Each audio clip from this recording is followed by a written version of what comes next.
Thanks for tuning in as always. Today we have another upgrade video for the Silverback SRS, and all of these parts again were sent out to me by Airsoft Industries. These are a few of the remaining parts that he sent out for the SRS that he'd like me to check out, and again, thank you, I really appreciate that. I would say Airsoft Industries has had some of the craziest and most unique SRS or Silverback SRS parts on the market so far. I've not yet to see anything like these anywhere else. The parts that we have to check out today are the SRS receiver protector, the spacer spring guide spacers, and the power-up rings. And last video, if you remember, he was kind enough to send me a custom and a standard dust cover for the SRS, and I said we'd be giving that away. So let's go ahead and pick the winner from the comments section now.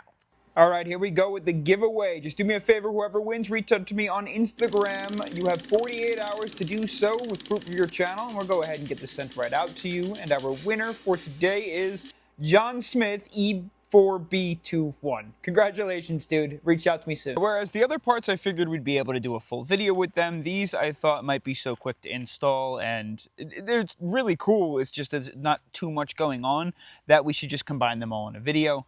The first one is the receiver protector, and this one does have a pretty cool benefit actually, and it will protect the longevity of your Silverback SRS upper receiver. Racking the bolt on the SRS, the bolt raises up to the top and it makes contact with the upper receiver. When you pull it backwards, it obviously retracts like a regular sniper would and then comes back forward.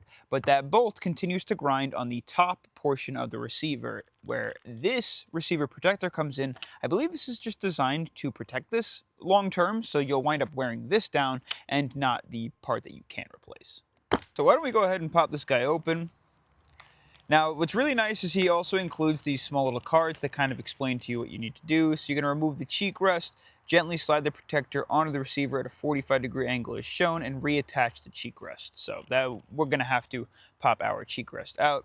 This one is with his logo. I believe you can get them without it, and you can also get them with no logo at all if that's how you choose, and it's just going to sit where I showed you before, so let's go ahead and get that installed. Yours will likely be a little bit different than mine, and that's just because I have, if you haven't seen it already, I have the round indicator dust cover on mine from Airsoft Industries, so yours will come out differently, but I have to loosen a screw to get that out, so I'm going to do that. We're just going to pop the stock off and the spring.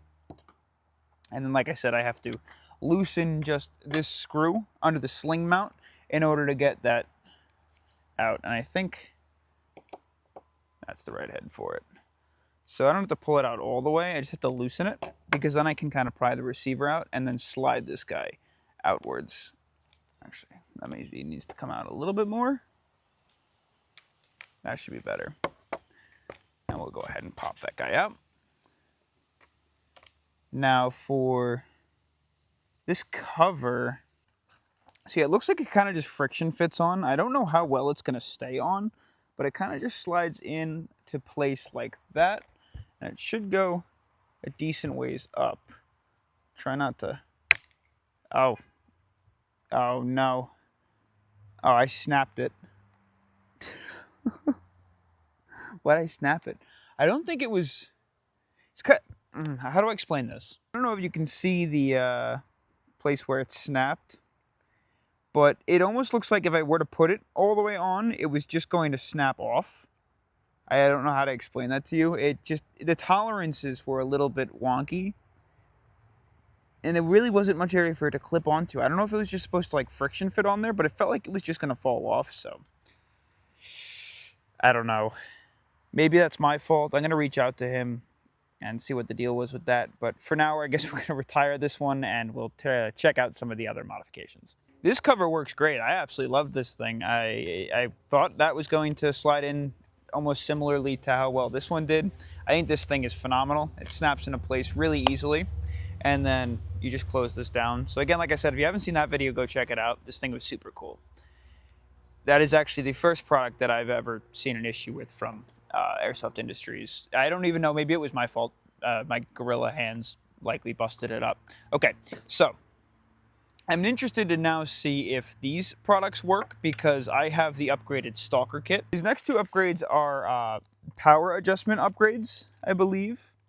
So the spring guide spacers, what those are going to do is push your spring guide forward a little bit, which I believe alongside the power-up rings will both in coordination increase or decrease the power, or not decrease, but they'll increase to a small fraction the power output of your SRS by shortening the spring's travel and starting it at a higher coil length or a tighter coil length. And then by the time the spring fully extends, it won't extend fully. It will still be at a relatively tight coil, so it will obviously fire your piston forward a little bit more aggressively.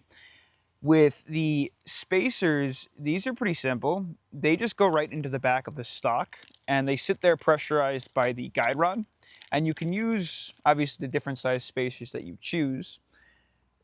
They slide what looks like, this is a 1.6 millimeter thickness. I believe they're in millimeters. And then you just slide them up and into the base like that. And then your spring guide will drop right in, and it just starts your spring guide forward a little bit, which in turn should give you a slightly larger power output, which is super cool. And then for the power-up rings, these are more direct to the spring. I don't know if these are going to fit because, again, this is not the Silverback guide rod. This is the Stalker guide rod, and these guide rings should increase the power of your spring by dropping them around the guide rod, which unfortunately don't look like they fit. That's going to be too snug, and that's going to get stuck. Just barely too thick. Barely too thick. Let me see if any of the other ones fit. Big guy.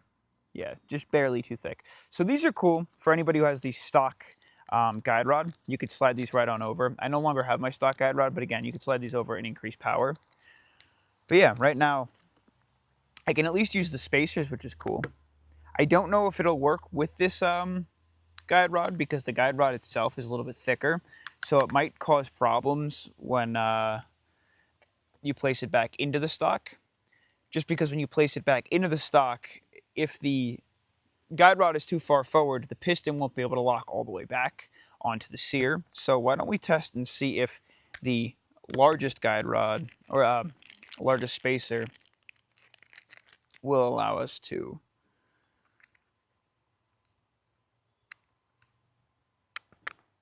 run with the Stalker piston. Go this way. What is going on with my hands? There we go. All right, so we're going to head and drop this on in place, and we'll see if we can lock the piston back.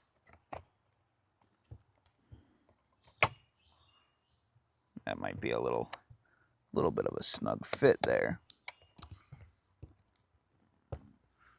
Yeah, it's too far forward. That's too far forward. It's actually causing the this big like nut piece of the guide rod to get stuck on the sear. So we're going to try a smaller one. It's kind of hard to get out. Why don't we...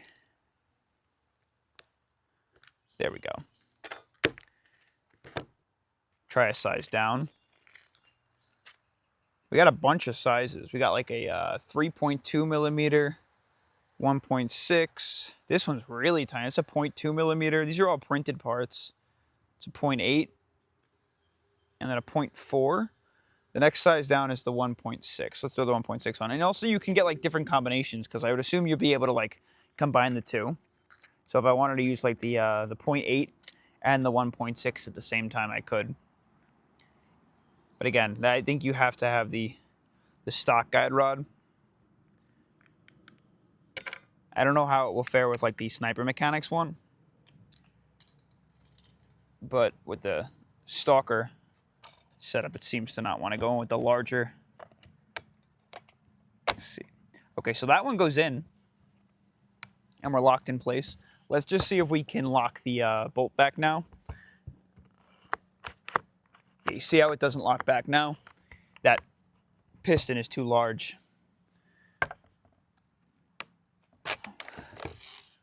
What about the guide rod is too large. Let's try a smaller one. We'll try the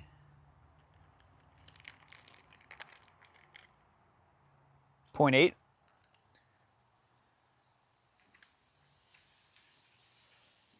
That one shouldn't cause any problems.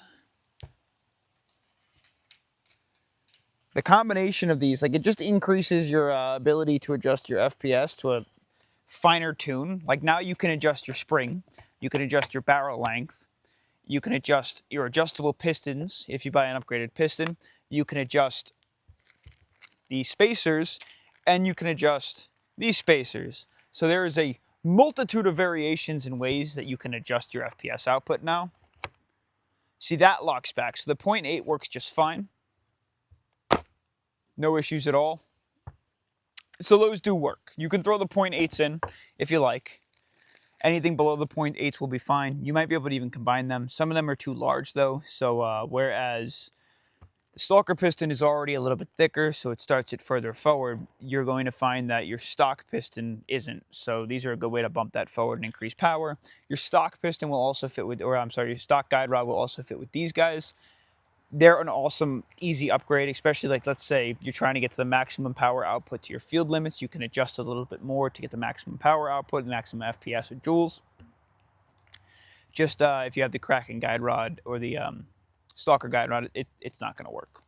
And then I don't know what the deal is with that busted receiver cover. It's a shame that I cracked it. I know I'm kind of an idiot. Not sure why it didn't lock in place the way I wanted it to. I just, like I said, it just didn't seem like it was going to stay all the way upright. And like, that's not a bad spot for it to be in per se, because it would originally keep it the bolt downwards a little bit, but like I said, it wasn't staying on. So I tried to push it a little to get it to stay in place, and that just wasn't having it. It would have been too wiggly. That would have popped off. Definitely would have popped off. It's a cool idea. Maybe it's designed spec for like the A1s. Maybe the A2 is a little different, because this is an A2. I don't know, but I'm gonna reach out to Airsoft Industries after this, and then I'll come back to you on this one with an update in the comments section if I do get an update on why that happened, or if there was recommendations, or if it was just my fault, because it might very well have been, because a lot of his products are high quality to begin with. This is the first one that I've had an issue with.